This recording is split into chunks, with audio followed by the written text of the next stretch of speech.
जब से मैंने स्टार्ट लिया ना, जब से मैंने होश संभाला, उस वक़्त से मुश्किलात मैं झेल ही रही हूँ। मुझे बहुत खुशी होती है कि मैंने भी कुछ कर दिखाया यहाँ तक।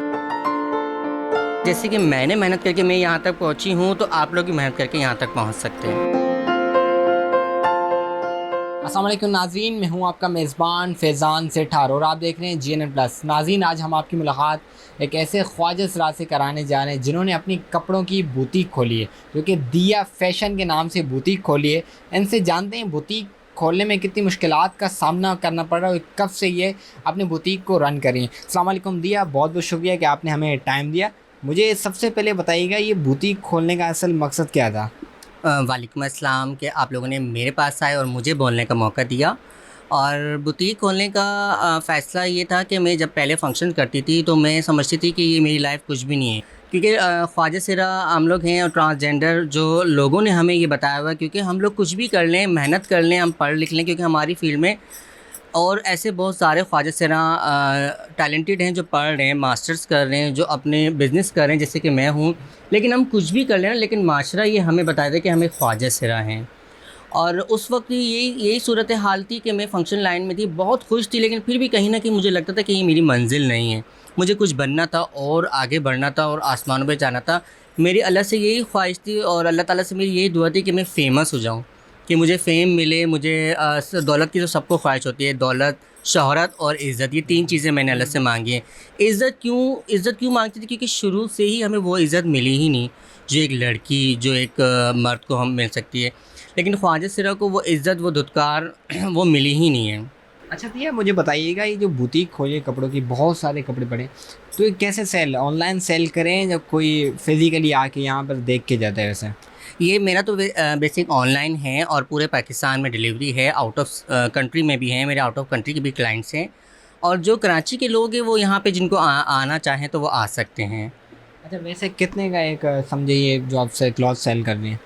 मिनिमम मेरा 3000 से लेके 15,000 तक के सूट हैं, क्योंकि 15,000 वाले जो हाई हैं वो एम्ब्रॉयडरी वाले हैं, हैंड वर्किंग भी हैं, और एक सिंपल बेसिक ड्रेस भी हैं जो 25 से 3000 से शुरू हो रहे हैं।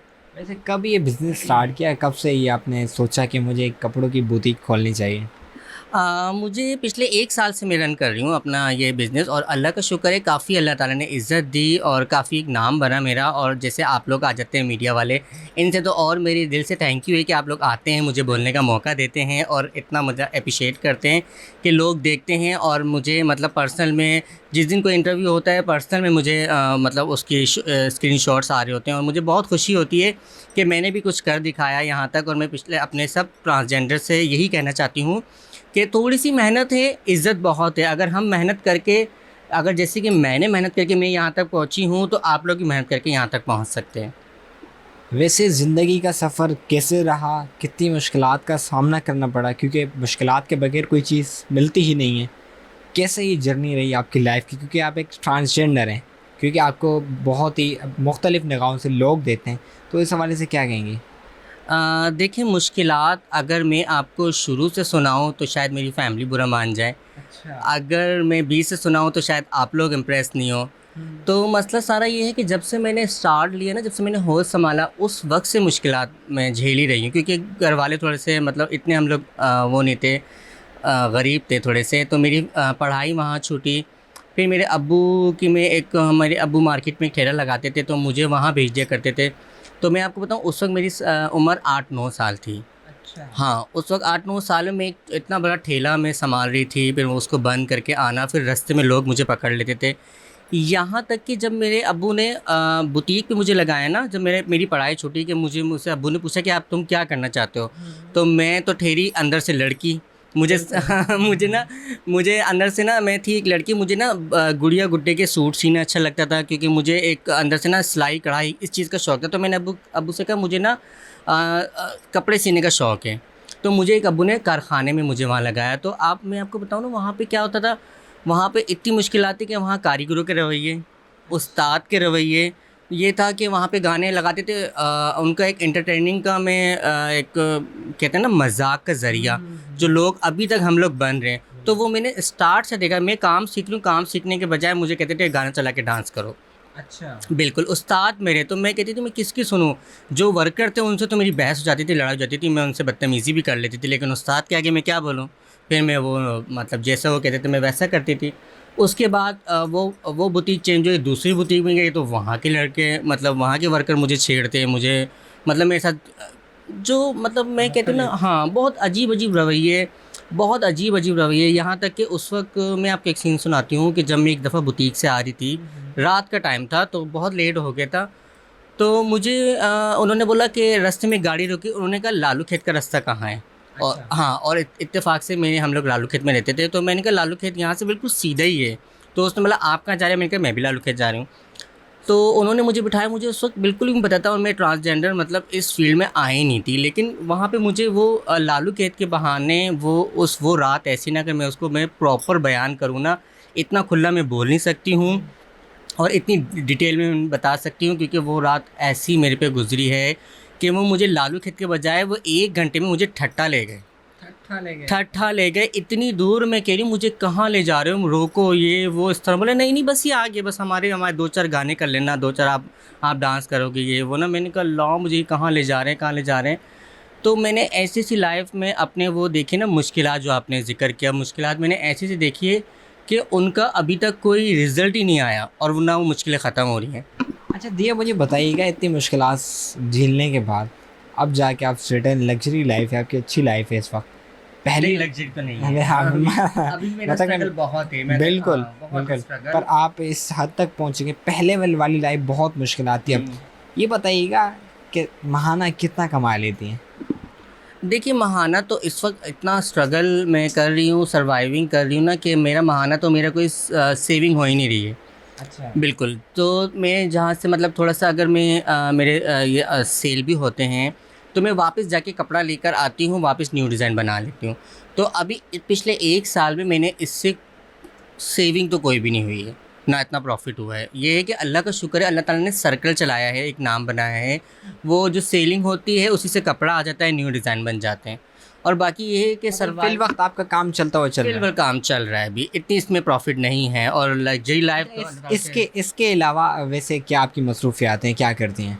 इसके अलावा देखिए मैं फ़ंक्शन वगैरह पे भी जाती हूँ, क्योंकि फ़ंक्शन मैंने अभी छोड़े नहीं है, इसलिए क्योंकि इस काम में अभी वो कहते हैं ना थोड़ा सब्र रखना पड़ता है अच्छे काम के लिए। बिल्कुल, तो वो सब्र मेरा बहुत है अल्हम्दुलिल्लाह।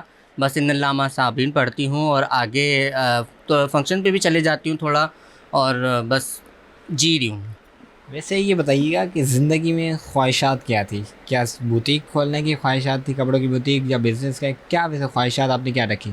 मेरी ज़िंदगी की कोई ख्वाहिश नहीं है, मुझे बस ये है कि मेरा कोई छोटा-सा बिज़नेस हो जाए, जिससे मैं अपनी आगे की लाइफ़ सुकून से गुज़ार सकूँ। ये है कि मैं फ़ंक्शन छोड़ सकूँ अपने प्रॉपर, अच्छा ये जो मुझसे नहीं छूट सकते। फ़ंक्शन वाली लाइफ़ ये कब से आपने स्टार्ट की वैसे?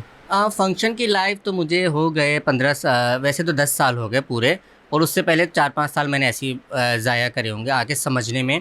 लेकिन मैं बताऊँ फ़ंक्शन की लाइफ़ भी आसान नहीं है। जो लोग बोलते हैं ना हम ट्रांसजेंडर, कि इन्होंने ये रास्ता खुद चुना है।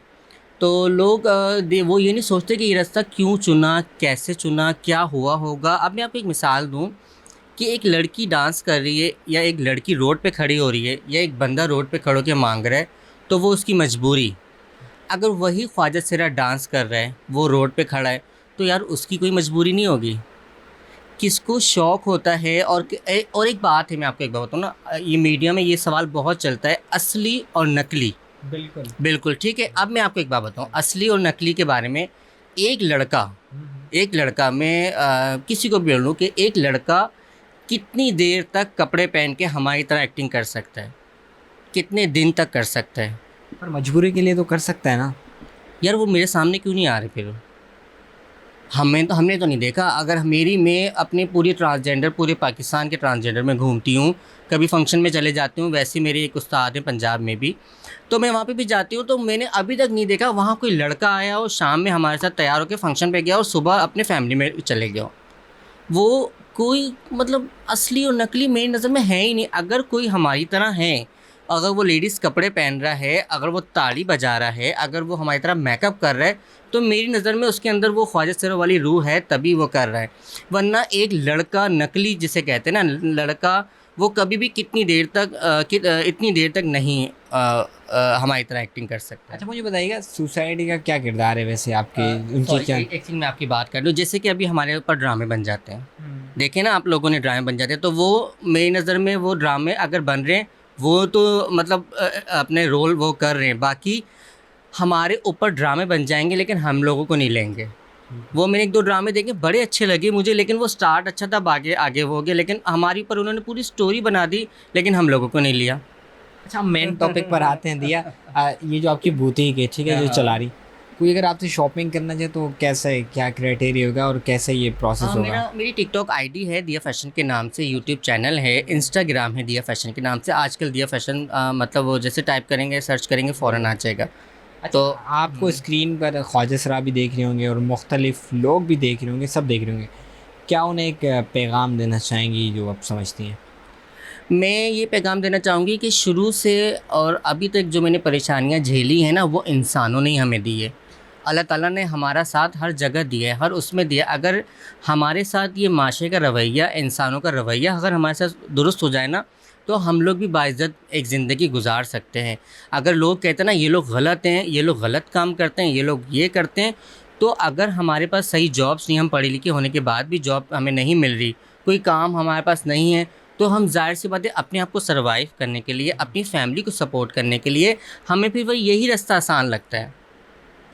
जी तो नाज़रीन, ये थी दिया की कहानी, जिन्होंने अपने कपड़ों की बुटीक लगाई है और ये बिल्कुल रन कर रही है और साथ साथ और भी इनकी मसरूफ़ियात हैं। सो आज की स्टोरी ये थी, आई होप कि आपको पसंद आई होगा। सो इसी स्टोरी के साथ मुझे दीजिएगा इजाज़त। अल्लाह निगहबान।